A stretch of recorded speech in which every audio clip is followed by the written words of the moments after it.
Gujarat police વડા વિકાસ સહાય વડોદરાની મુલાકાતે છે.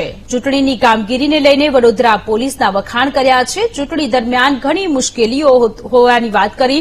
રાજ્યમાં ચૂંટણી દરમિયાન કોઈ મોટી ઘટના બની નથી. ચૂંટણી શાંતિપૂર્ણ રીતે પૂર્ણ થઈ ગઈ છે. વડોદરા પોલીસને અભિનંદન પાઠવ્યા હોવાની વાત પણ ડીજીપીએ કરી.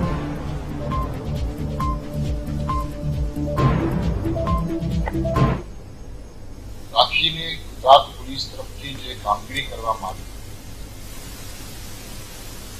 તે કામગીરીથી મને ગુજરાત પોલીસના વડા તરીકે ખૂબ સંતોષ છે, ખૂબ પ્રસન્નતા છે અને ખૂબ ગર્વ પણ છે.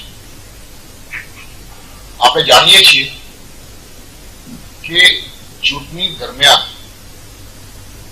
અલગ અલગ પ્રકારની ચુનૌતીઓ હોય છે અને એ ચુનૌતીઓનો સામના કરવા માટે અને એ ચુનૌતીના કારણે કોઈ જગ્યા કોઈ અનિચ્છનીય બનાવ ન બને એ પોલીસની એક ખાસ એના પર ધ્યાન કેન્દ્રિત કરવાની છે. અને આપણે જાણીએ છીએ કે ગુજરાત રાજ્યમાં ઇન્સિડન્ટ ફ્રી લોકસભા ચૂંટણીનું આયોજન થયું છે.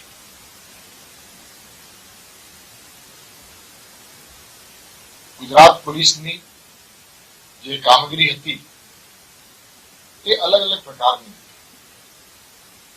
ઇલેક્શન કમિશન ઓફ ઇન્ડિયા તરફથી રાજ્ય પોલીસની કામગીરી બાબતમાં અમુક અપેક્ષાઓ છે અને એના માટે એ લોકો તરફથી માર્ગદર્શન આપવામાં આવે છે, સૂચનાઓ આપવામાં આવે છે, આદેશો આપવામાં આવે છે.